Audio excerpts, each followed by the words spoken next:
Oi, gente, tudo bem? Estamos começando o programa Brasil Consciência desta semana, uma realização do SINDCT, o sindicato que representa os servidores públicos federais do INPE, do DCTA, do CEMADEM e da Agência Espacial Brasileira. E no programa de hoje a gente vai trazer uma discussão sobre a tramitação no Congresso da Lei Geral do Espaço, iniciativa do Parlamento que pretende regulamentar a atividade espacial no país.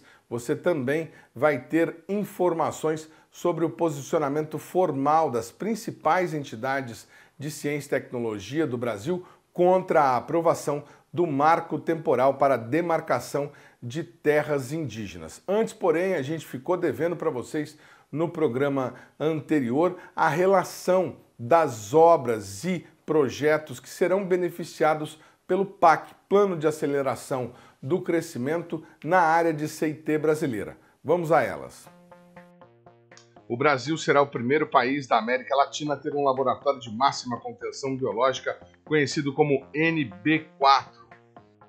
Com isso, o país passará a dispor de condições para lidar com patógenos que podem causar doenças graves. O novo laboratório de biossegurança será implantado no Centro Nacional de Pesquisas em Energia e Materiais, o CNPEM, organização vinculada ao Ministério de Ciência, Tecnologia e Inovação, que desenvolveu e opera uma das 3 fontes de luz síncrotron de 4ª geração do mundo, os Sirius, que nós já mostramos aqui no Brasil Consciência. Seja perfeito. Então, nós estamos na região do hall experimental. Então, aqui é que as linhas de luz vão ser montadas, certo? Como aquela branca que está ali no fundo, que é a primeira linha de luz que está sendo montada, já tem uma outra na sequência sendo montada. Então, esse piso especial, certo? A gente está numa região do que a gente chama de piso especial, ele vai desde essa divisão aqui até atrás do túnel, certo? Nessa região, nós cavamos 4 metros de profundidade e esse piso especial, ele também se divide em 2 regiões. Uma que vai desse ponto até exatamente esse ponto aqui, certo? Aonde nessa região é o que a gente chama de piso para as linhas de luz, certo?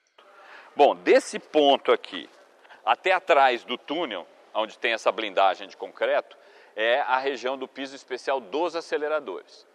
Nesse, não somente nós removemos os 4 metros, como também tivemos que cravar mais de 1.300 estacas nessa região para ter uma maior garantia, devido ao peso do que vinha da blindagem, de que você não tenha movimentação de todo o sistema, certo? Que ele não possa ter, vamos dizer assim, recalque na parte do piso, ele não possa afundar, né, em última instância. Os aceleradores são responsáveis por colocar os átomos em movimento em alta velocidade, quase a mesma da luz. Quando tudo estiver funcionando, o sistema vai emanar a poderosa luz síncrotron por meio da única janela entre o ambiente do laboratório e o interior do túnel. Ele será, quando necessário, removido, certo? Ele está aqui garantindo a proteção radiológica, mas quando necessário ele será removido e a partir daqui vai sair toda a tubulação de vácuo que vai se conectar com todos os equipamentos da linha de luz que ficam dentro de cabanas como essa que estão sendo mostradas ali brancas.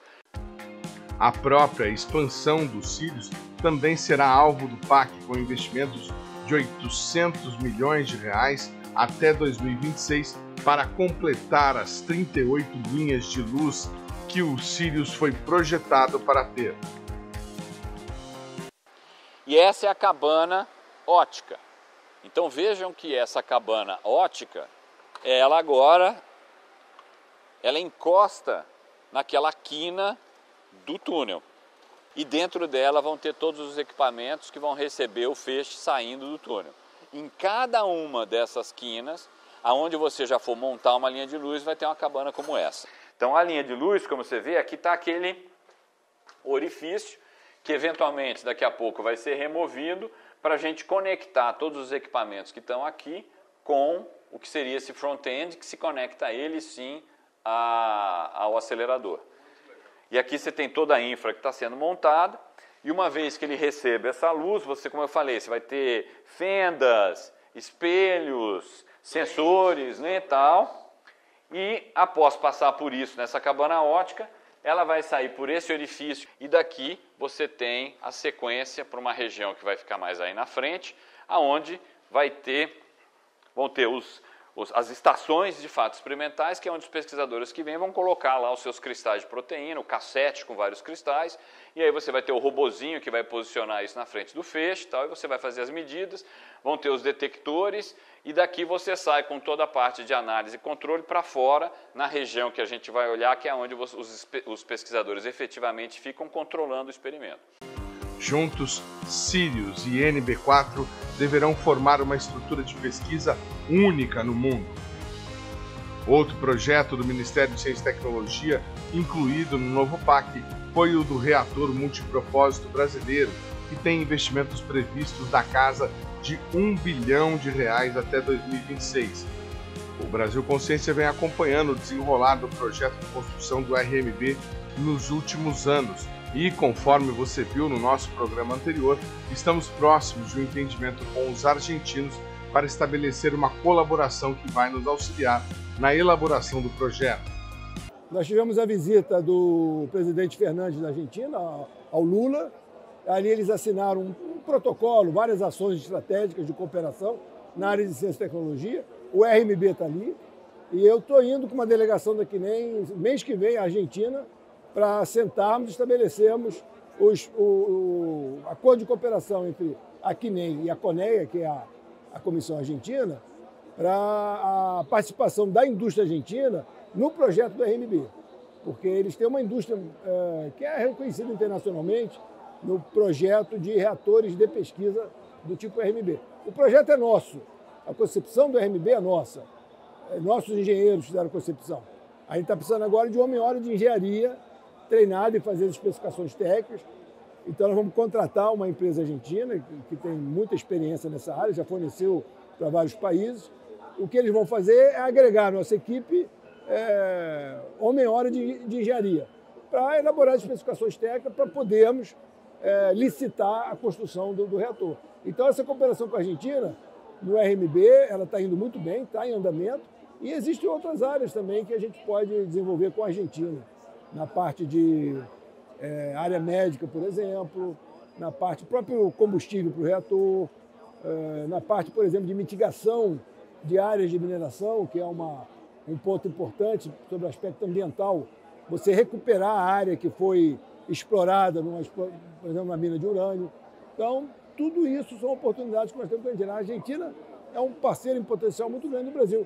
Por exemplo, uma nova geração de reatores chamado SMR, são reatores modulares pequenos, existe também um potencial muito grande de cooperação com a Argentina. Então, a nossa linha de frente com eles é muito grande e o RMB, vamos dizer, é o carro-chefe. E está em andamento.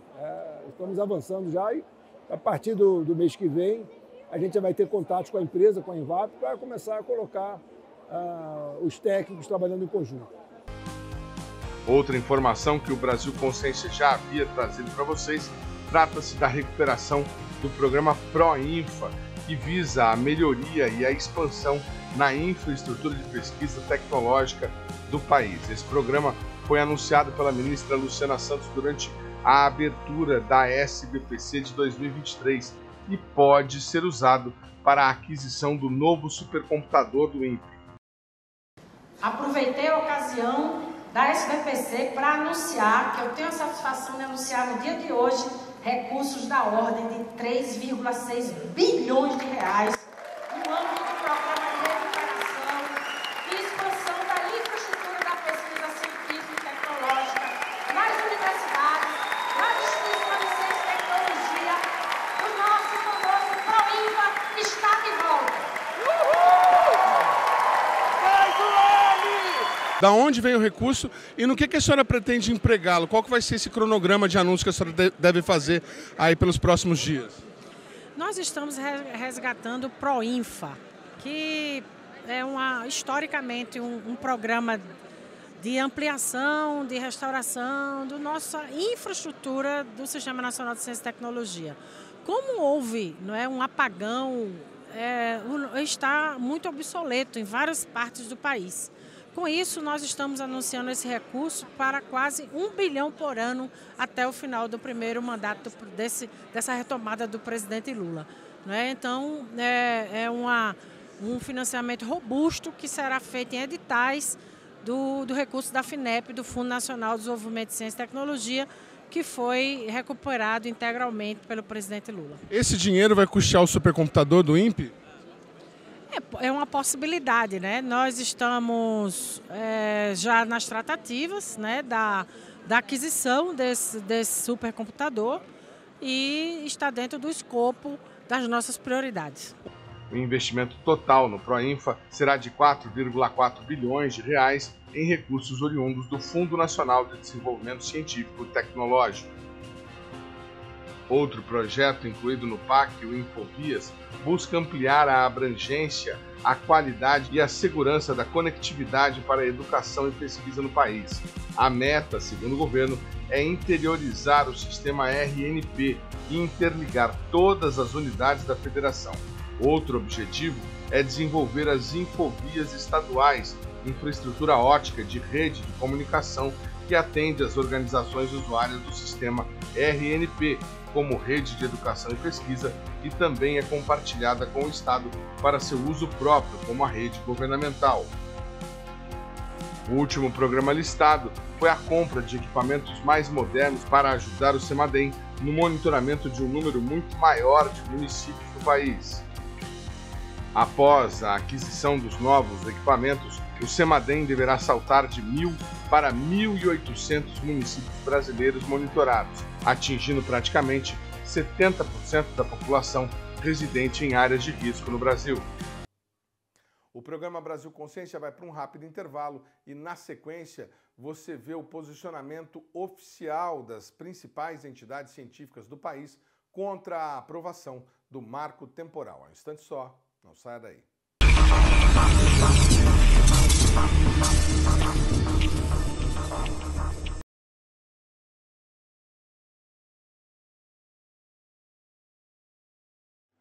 Segundo bloco, muito bem, a gente está de volta e falando agora sobre o assunto da semana, a votação no STF que vai definir ou não um marco temporal para a delimitação de terras indígenas no Brasil. Resumidamente, a questão vai decidir se as terras ocupadas na promulgação da Constituição Brasileira em 1988 podem ser demarcadas como indígenas ou não até a promulgação, ou seja, quem não tinha disputa até a data perde o direito. Isso afeta mais de 300 comunidades indígenas no país. E nesta semana em que tudo isso está acontecendo, as principais entidades científicas do país, incluindo a SBPC, se mobilizaram e publicaram uma carta contra a aprovação do marco temporal. E é sobre isso que a gente vai conversar agora com o presidente da SBPC, Renato Janine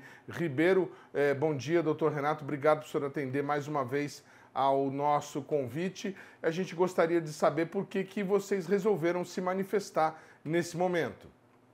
Bom dia, Dimon. Nós, como SBPC, resolvemos nos manifestar porque a Sociedade Brasileira para o Progresso da Ciência assumiu há muito tempo todas as causas democráticas como suas, e elas incluem especialmente a valorização das minorias historicamente perseguidas, discriminadas, que é o caso dos indígenas, que eram alguns milhões quando da descoberta. Hoje, como pelo sistema da autodeclaração, o número subiu em relação ao censo anterior, acho que passou de 1 milhão, mas durante vários anos calculava-se em torno de poucas centenas de milhares, e muitos deles não têm acesso às terras tradicionais. Por que essa discussão traz um elemento, a nosso ver, errado, que é o do marco temporal? Porque a Constituição é muito clara. Ela diz que os povos indígenas, que ela chama de índios, têm direito às terras que tradicionalmente ocupam. Tradição sempre se refere ao passado. Se a Constituição é de 5 de outubro de 1988, então ela não está dizendo que as terras ocupadas em 5 de outubro de 1988 são dos indígenas. Está dizendo terras que, tradicionalmente, antes disso, tinham sido ocupadas por eles. É claro que não vai retroagir até 1500, lógico, porque senão, enfim, todas as terras seriam indígenas. Mas dentro de um tempo razoável. Então, essa ideia de somente as terras que estavam sendo ocupadas no dia da Constituição ser promulgado, que é 35 anos atrás, quase, só essas terras pertenceriam aos povos originários, é uma ideia que se baseia numa leitura totalmente errada, tendenciosa da Constituição. Não cabe ao legislador, não cabe nem ao judiciário mudar o texto da Constituição. O texto da Constituição é taxativo. Terras indígenas são as terras da tradição. Bom, claro, tradição é um termo complexo, porque o próprio da tradição é ela não ter uma data muito precisa, né? Quando se fala em tradição, você pensa sempre alguma coisa que é useira e costumeira, algo que está no uso, nos costumes, que está sendo adotado, e há muitos estudos, inclusive interessantes na história, sobre a invenção das tradições. Como certas tradições, um grande exemplo é a pompa e circunstância da monarquia inglesa, como tradições que parecem ter séculos, ou mesmo 1000 anos, na verdade foram inventadas no século XVIII e XIX. Mas veja, mesmo essas tradições que a gente sabe que foram inventadas, elas têm 100, 200 anos, não são de 35 anos atrás. Então, é preciso, nessa história toda, a gente ficar atento à perspectiva do direito e à perspectiva da Constituição. Direito, eu estou falando nos dois sentidos. A profissão jurídica, mas também, sobretudo, o direito que esses povos têm às terras deles, aos costumes deles, a uma reparação por tudo que eles sofreram em termos das violências contra eles cometidas. E acrescento um ponto que é importante, que é o seguinte: muita gente tem a visão errada de que os indígenas são, de certa forma, pessoas que estão na sombra e água fresca, que desfrutam de uma natureza que foi dada a eles e pela qual não fazem nada. A ideia do indígena como indolente. Tudo isso está muito errado. As pesquisas mais recentes dos nossos arqueólogos têm mostrado, por exemplo, que a floresta amazônica só se tornou o que ela é graças ao manejo pelas populações, pelos povos da floresta, basicamente indígenas, mas também mestiços, caboclos, outros povos que lá foram arribar. E isso tudo significa que eles sabem como cuidar da floresta, eles têm um conhecimento que é importante e que permitiu a preservação de uma biodiversidade que hoje é um dos maiores trunfos, inclusive econômicos, do Brasil no mundo. O Brasil hoje é visto como uma espécie assim de esperança de solução de muitos problemas. E quando a gente fala em sustentabilidade, em meio ambiente, etc., o mundo todo, o primeiro lugar que pensa é a Amazônia. Poderia pensar na floresta do Congo, poderia pensar na floresta da Papua Nova Guiné, que são também grandes territórios com populações originárias e com vastas florestas. Mas, antes de tudo, se pensa na Amazônia. Talvez seja o maior, o mais rico, o mais biodiverso. Então, até do ponto de vista do interesse nosso, do interesse nacional, do interesse da nossa economia, é muito importante esse respeito. É muito importante que essas terras não sejam devastadas, destruídas, tanto em função de um princípio ético, eles têm direito, quanto de um princípio de interesse nosso a conseguir desenvolver todas as riquezas que estão lá. E como tem sido dito, Edmond, a floresta vale muito mais de pé do que cortada. De pé, ela sequestra carbono, ela reduz, então, a poluição, reduz o aquecimento global, garante a vida, e de pé ela também tem inúmeros segredos que precisam ser desvendados, basicamente pelos cientistas, basicamente pela biologia, pela química, pela física. Eles têm muita coisa a desvendar lá. Muito bem. Nós estamos fazendo essa entrevista quando o julgamento do STF está empatado em 2-2, devido aí ao voto do ministro André Mendonça, que foi indicado durante a gestão Bolsonaro. O próximo ministro a votar, enquanto nós estamos gravando essa entrevista, ainda não sabemos o voto, será o ministro Zanin, recentemente indicado pelo presidente Lula. Independente do partidarismo aí, das indicações, é importante ressaltar, como disse o presidente da SBPC, Renato Giannini, que os povos originários são responsáveis pela preservação na floresta. Estamos colocando para vocês na tela, nesse momento, uma imagem que mostra as áreas demarcadas, as áreas de indígenas e as áreas preservadas. Vocês percebem aí que há uma coincidência, que não é uma coincidência, é na verdade, em razão da preservação. O senhor falou sobre a questão dessa cultura, da indolência do índio, né? E nós temos aí essa comparação com a relação às áreas desmatadas. Preservar os povos originários pode ser interpretado como preservação de meio ambiente. A pessoa que é ambientalista e que não está contrária ao marco temporal, ela está sendo incoerente, na opinião do senhor? Eu penso que sim, porque, veja, são séculos, pelo menos, a gente não saberia dizer quanto tempo, são séculos, pelo menos, dessa floresta. Séculos em que ela é povoada pelos povos indígenas brasileiros e de outras nações, e em outros continentes, algo parecido ou igual. E a floresta se portou muito bem nesse período todo. Eles sabem como evitar alagamentos, como fazer que as plantas cresçam melhor, sabem o que extrair das plantas. Veja a história fabulosa dessas crianças que ficaram perdidas na Colômbia, mais de 40 dias, criança, inclusive um bebê praticamente, e a criança mais velha, acho que 12 anos de idade, e souberam se manter. Claro que, depois de 40 dias, não estavam bem, mas foram capazes não só de lidar com a pouca comida processada, farinha que estava no avião que caiu, como foram capazes também de colher frutos e frutas que permitiram a sobrevivência deles e cuidar até mesmo de problemas de saúde que tiveram lá.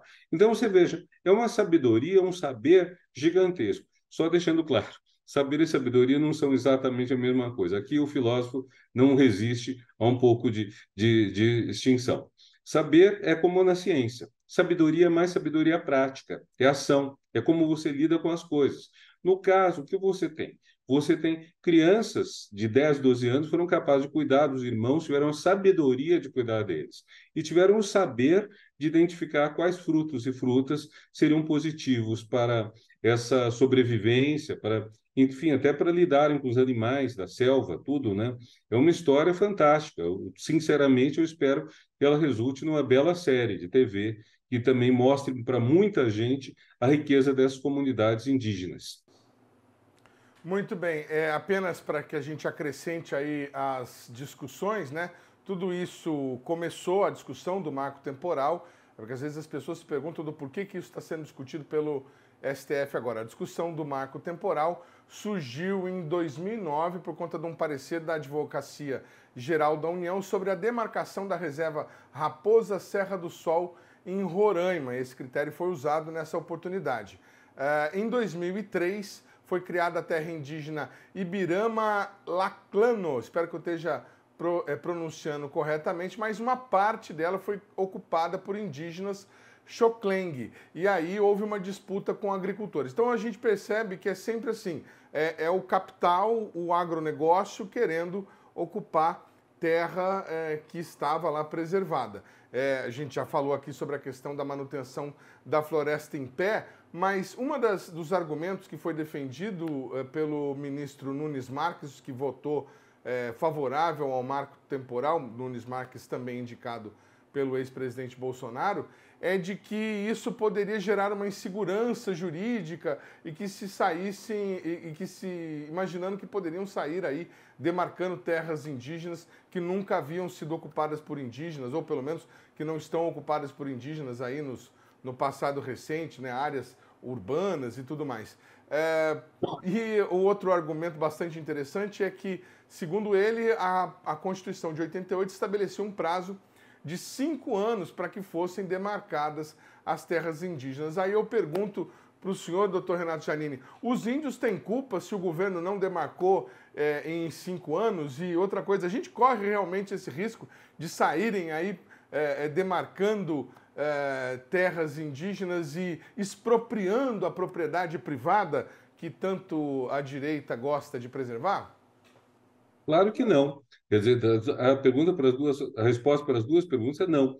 Primeiro, o prazo que foi dado de 5 anos era um prazo para o governo e para beneficiar os indígenas. não foi respeitado, não foi cumprido pelo Estado brasileiro, não é culpa deles, não podem ser punidos porque o governo atrasou isso, lembrando, inclusive, que o presidente que saiu, Bolsonaro, prometeu que não daria 1 centímetro sequer aos indígenas, nesse sentido, deixando de cumprir o mandamento constitucional. Então, isso não conta como prazo. Claro, são 35 anos já, eu espero que até o fim do atual mandato presidencial essa questão esteja pacificada e resolvida. Seria muito bom a gente fixar um prazo para isso, um prazo a ser cumprido mesmo. Quanto à questão do risco de repente, eles chegarem e dizerem a Praça da Sé, ou a Avenida Paulista, ou, sei lá, a Avenida Rio Branco do Rio, são terras tradicionais indígenas. Alphaville na área indígena. Não tem, porque tradição não são datas exatas, tradição tem muito a ver com oralidade, mas não é qualquer coisa. Quer dizer, como nenhum de nós sabe, nenhum de nós nunca ouviu falar assim desses lugares, Alphaville, Avenida Paulista, Avenida Rio Branco, nunca ninguém ouviu falar de uma reivindicação indígena sobre esses territórios, então é claro que não tem sentido alguém, de repente, começar a falar deles. O que nós estamos falando são de terras efetivamente ocupadas por indígenas ou que estão na memória deles como tendo sido ocupadas, da qual podem ter sido desalojados nas últimas décadas e que teriam direito a recuperar. É isso. Então, veja, agora, é claro que os conflitos existem, e tanto por parte do agronegócio, dos grandes proprietários, quanto por parte, às vezes, de pequenos agricultores, porque muitas vezes quem acaba indo para a Amazônia é quem foi enxotado de outras regiões do país. Então, tem que haver um cuidado com isso, mas não são os indígenas que têm que pagar essa conta com a perda do que é deles legitimamente, legalmente. Para você que está nos assistindo hoje pela primeira vez e não está acompanhando aí a cobertura do Brasil Consciência, nós estivemos na SBPC deste ano lá em Curitiba. O SINDCT, inclusive, montou um stand falando sobre a preservação da Amazônia, os povos originários. Acompanhamos uma conferência com Paulo Artacho e com Carlos Nobre sobre a importância da floresta em pé, e na cerimônia de encerramento tivemos aí as declarações e as informações sobre o início da preparação da próxima SBPC no ano que vem, que será justamente no estado do Pará, na Amazônia, onde já se programa também a realização da COP30 e onde está instalado o INPE. Então, a participação da SBPC nesse assunto não se dá de maneira casuística, fortuita, né, por conta das discussões. Vocês já estão formando uma consciência, digamos assim, sobre tudo isso que está acontecendo.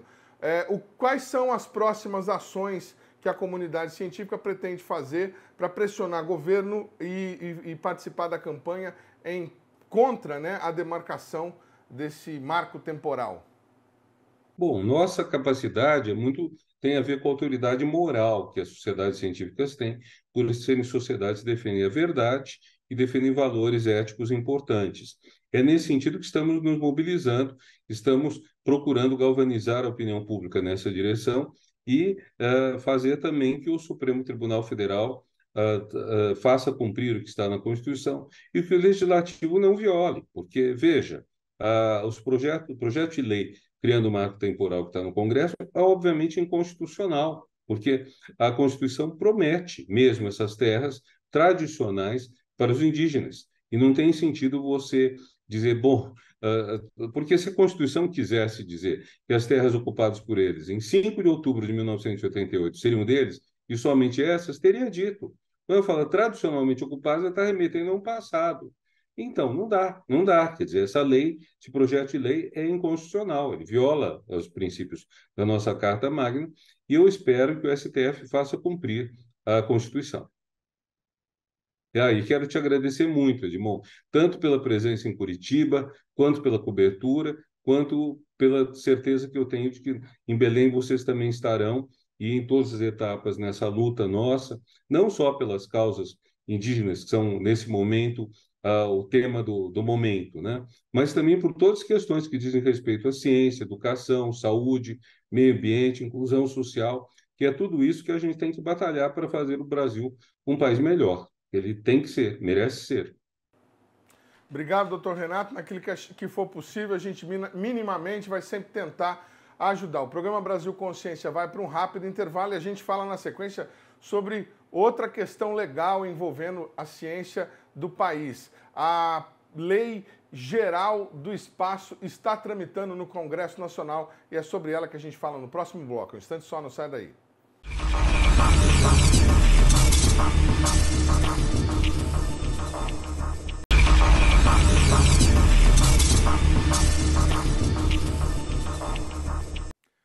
Terceiro bloco, programa Brasil Consciência de volta e agora a gente vai ouvir Mestre Raul. 8,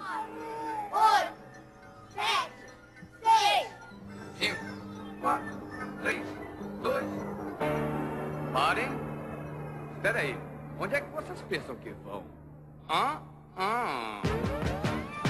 Multiplac Zoom não vai a lugar nenhum. Multiplac Zoom não vai a lugar nenhum. Muito bem, começando aí com Mestre Raul e agora a gente vai falar mais seriamente sobre o nosso assunto deste bloco, que é a tramitação no Congresso Nacional da Lei Geral do Espaço, o projeto de lei 1006 de 2022, que institui a Lei das Atividades Espaciais, tido supostamente como um marco legal para toda a atividade espacial. Esse projeto de lei é do deputado Pedro Lucas, do União Brasil do Maranhão. Não por acaso, Maranhão, estado onde está situada a base de Alcântara, aí, que foi divulgada, alardeada pelo governo anterior como o novo espaço-porto do mundo, que iria trazer aí grandes recursos para o estado do Maranhão, para o Brasil e um grande avanço na atividade espacial brasileira. Vamos lembrar a você, telespectador do programa Brasil Consciência, nós já falamos aqui nesse programa, que o Brasil já dispõe da Política Nacional de Desenvolvimento de Atividades Espaciais, o PNDAE, do Programa Nacional de Atividades Espaciais, o PNAE, e do Sistema Nacional de Desenvolvimento de Atividades Espaciais, o SINDAE. Então, todo esse arcabouço, mais a Agência Espacial Brasileira, mais tudo, já existe. Agora estamos criando uma lei geral para regular tudo isso, atividades espaciais, lançamentos, frequências e bandas e tudo mais. Bom, o projeto está tramitando nas comissões do Parlamento, inclusive na Comissão de Ciência e Tecnologia, e para falar sobre ciência e tecnologia no Parlamento, a gente vai entrar em contato agora com o secretário executivo da Iniciativa para a Ciência e Tecnologia no Parlamento Brasileiro, Fábio Guedes Gomes, que já falou com a gente aqui em outras oportunidades. Bom dia, boa tarde, Fábio, obrigado por ter atendido aí o nosso convite. Como é que o ICTP vê inicialmente a tramitação desse projeto? A gente sabe que o parlamento é importantíssimo para a discussão, para a formação do processo democrático, mas infelizmente às vezes nós temos projetos e iniciativas não tão republicanas assim. Como é que vocês estão vendo nesse momento, Fábio? Opa, Edmond, tudo bem? Queria cumprimentá-lo inicialmente, cumprimentar todos aqueles que assistem esse excelente programa que dá uma contribuição muito grande às discussões sobre a ciência, tecnologia e inovação no Brasil e também aborda temas com muita qualificação. Bem, Edmond, esse projeto de lei, ele tramita agora, nesse momento, na Câmara dos Deputados, não é? Nós temos uma assessoria técnica aqui e parlamentar que acompanha todos esses projetos que estão tramitando ou que estão, de certa maneira, adormecidos na Câmara e, de vez em quando, algum parlamentar recupera. Então, observe que isso é de 2022, esse projeto de lei. Nós precisamos nos deter com mais cuidado sobre as minúcias desse projeto. Então, em termos gerais, é claro que é preciso haver uma lei geral que possa criar instrumentos e regras para a exploração espacial, especialmente, não é, por parte do Brasil, em consonância com aquilo que já tem na legislação internacional. Então, a gente pode perder oportunidades, inclusive de cooperação internacional, caso nós não tivermos uma legislação que esteja não somente atualizada, como também diante dos novos desafios que compete ao Brasil competir internacionalmente no plano da exploração espacial. claro, que do ponto de vista em termos gerais, é muito importante para o país, né? Agora, especificamente, é preciso nos determos sobre as minúcias do projeto, as letras que estão dentro do projeto, sobre os parágrafos específicos, e também comparar isso com o que tem de mais avançado com o restante do mundo. Eu creio, né, que isso poderá ser feito, né, essa avaliação pela Sociedade Brasileira para o Progresso da Ciência, que tem comissões que tratam sobre o assunto relativamente à questão espacial, e a gente, tão logo essa comissão possa ter essa documentação em mãos, inclusive, eu vou até conversar com o seu presidente, Renato Janine Ribeiro, para saber se já não há algum parecer dessas comissões da SBPC que possam nos auxiliar no acompanhamento da pauta no Parlamento Brasileiro, especificamente na Câmara. Tá certo, presidente Renato Janine Ribeiro, que deu entrevista para a gente agora no bloco anterior. A gente, Fábio, fica preocupado, todos nós, eleitores, cidadãos, quando a gente vê e ouve falar da tramitação de qualquer projeto, porque não são muitas vezes claras as vias por onde esse projeto caminha, as regras que estão estabelecidas e tampouco o debate com a sociedade, né? Então isso que a gente fica preocupado de ser apenas mais uma iniciativa, talvez até folclórica, de alguém que queria carimbar o nome. Não sei das qualificações do deputado Pedro Lucas Fernandes, do União Brasil, para propor o projeto, não sei qual foi aquilo que motivou a propositura, imaginamos que seja por conta de todo aquele processo iniciado no governo anterior com relação à transformação de Alcântara num espaço-porto. Tivemos, inclusive, aí uma tentativa de lançamento de um foguete, que era para ter acontecido, correram para que acontecesse no ano passado,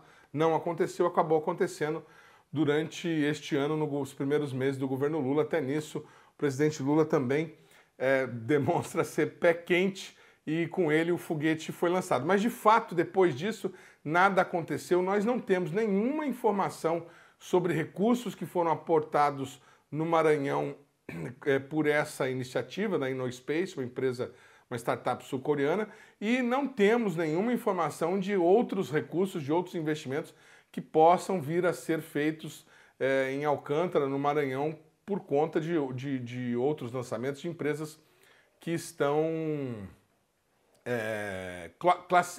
qualificadas para fazer a exploração lá, como a empresa do Jeff Bezos, da Amazon. O que a gente gostaria de saber de você, Fábio, é como é que vocês pretendem fazer esse acompanhamento? Você falou que vai entrar em contato com a SBPC. Uma vez que os especialistas da SBPC deem algum tipo de parecer, vocês passam a acompanhar as comissões, vocês vão lá no Congresso cobrar. O que vocês pretendem fazer para garantir que isso não seja uma prosopopeia e nem que venha a atrapalhar o desenvolvimento da atividade na qual a gente ainda está engatinhando, está um pouco patinando, digamos, nos últimos anos?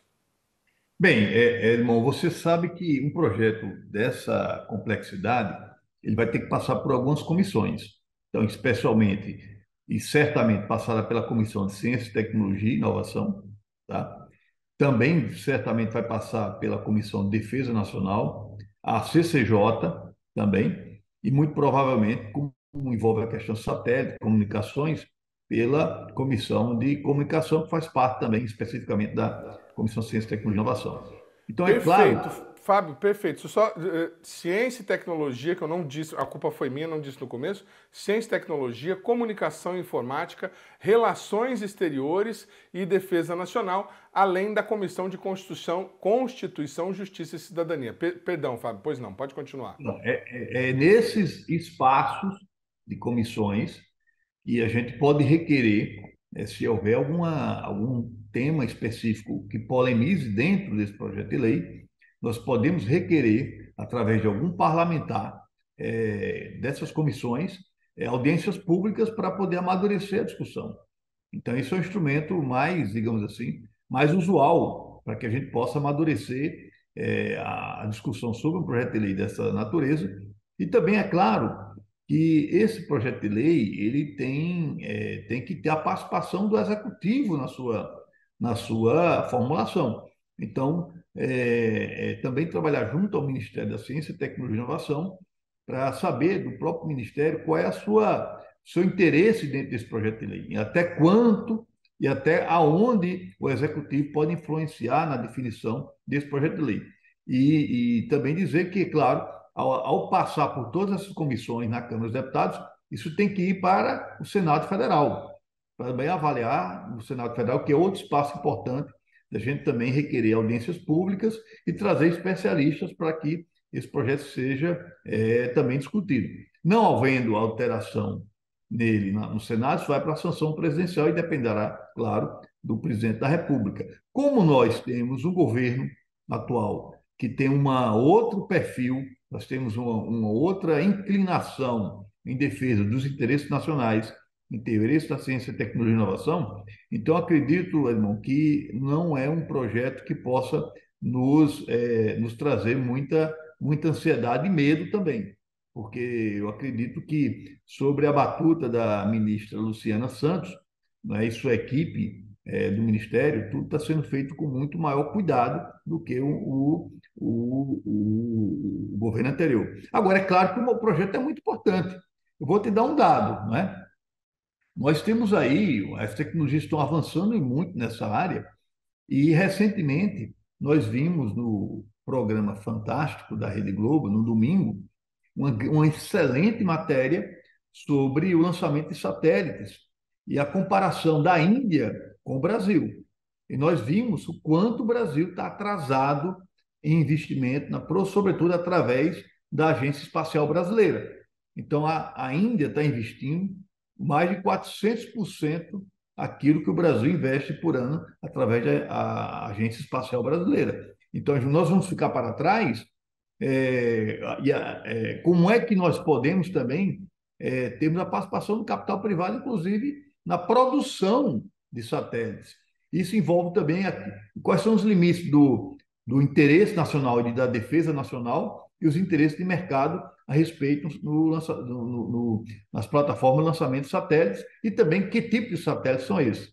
Então, é claro que isso passa tudo por um regramento e eu tenho certeza que as entidades científicas e acadêmicas, sobretudo a Sociedade Brasileira para o Progresso da Ciência e a Academia Brasileira de Ciência, estarão atentas a esse projeto. E teremos espaço, né, muito grande para poder discutir esse assunto através da ICTP, também provocando nossos parlamentares para que o fórum adequado seja as audiências públicas e também, claro, através da ABC e da SBPC, temos os documentos necessários para subsidiar moções, cartas e manifestações. Muito bem, apenas para deixar claro, o texto original do projeto que está tramitando prevê que o marco legal, a Lei Geral do Espaço, vai regular todas as atividades espaciais do Brasil, com exceção aquelas vinculadas à defesa nacional, mas estão incluídas na regulação o uso de bandas de frequência, então afeta aí diretamente comunicações, telefonia e posições orbitais. Vamos lembrar que o Brasil já tem os satélites Cibers 4 e 4A orbitando, está produzindo o Ciber 6 e tem o Amazônia também está orbitando, SCD-1, SCD-2, e tem em andamento nesse momento no INPE a construção do satélite Amazônia 1B. Como você falou de recursos, Fábio, vamos aproveitar e dar um esclarecimento para o nosso telespectador. Havia uma expectativa, né, uma iniciativa da ciência de tentar excluir lá do arcabouço fiscal que acabou aprovado as ações de ciência e tecnologia. Infelizmente, isso não foi possível. Temos algum tipo de ameaça real ao desenvolvimento da ciência e tecnologia no Brasil por conta disso? O Fundo Nacional de Ciência e Tecnologia, o FNDCT, que vocês conseguiram descontingenciar permanentemente com o governo Lula, ele dá conta do recado? Edmond, veja só, o Fundo Nacional de Desenvolvimento Científico e Tecnológico, o FNDCT, felizmente, por causa da Lei 177/2021, que foi uma mobilização de toda a comunidade científica acadêmica e também do Parlamento brasileiro, permitiu que essa lei ela proibisse o contingenciamento do fundo, foi muito importante, mas ainda é muito insuficiente, por demais insuficiente. o fundo, a arrecadação do fundo esse ano é em torno de 10 bilhões de reais, contanto que apenas 50% disso é investido efetivamente em ciência. Então, 5 bilhões de reais. Se você for contar que o orçamento do Ministério da Ciência, Tecnologia e Inovação esse ano é pouco mais de 3.800 bilhões, então você só tem apenas menos de 10 bilhões para investir efetivamente na ciência brasileira. Então, é claro que os recursos do fundo estão assegurados por lei.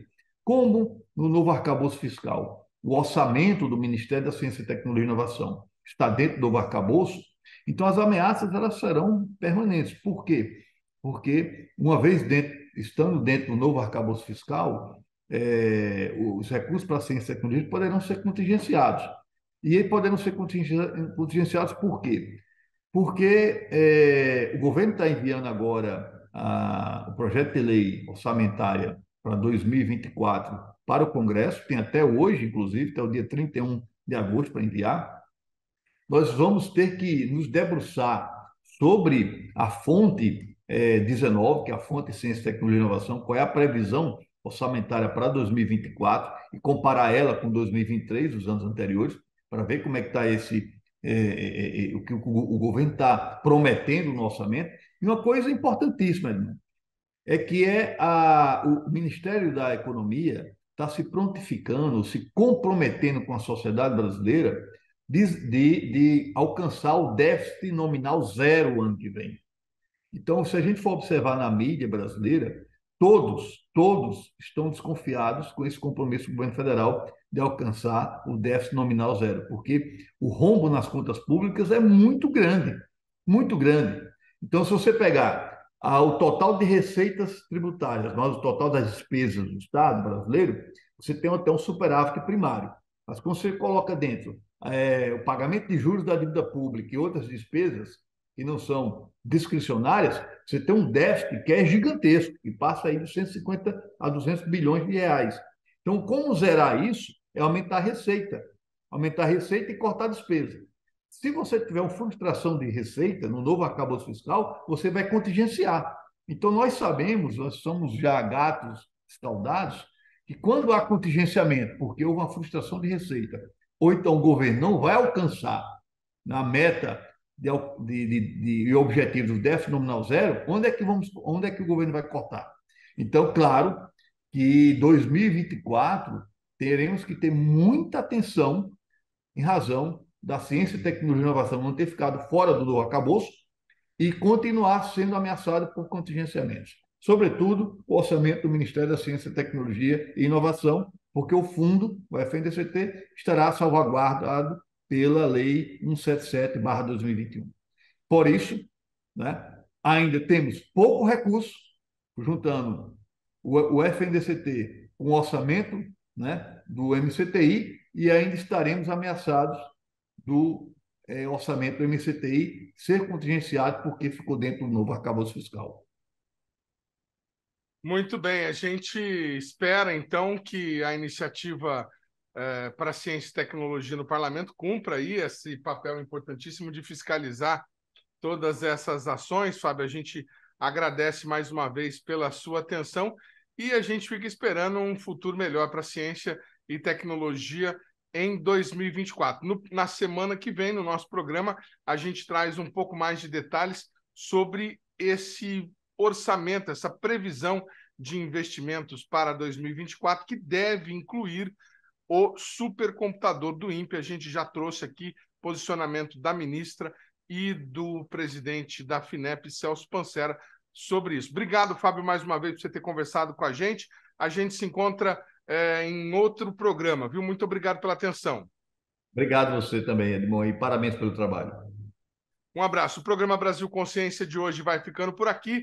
A gente tem aí para você à disposição o nosso canal no Facebook com os demais programas produzidos pela Rádio do SINDCT e também no YouTube, todo o conteúdo já produzido pelo BCC. A gente volta na semana que vem com mais uma atração inédita. Tchau, gente!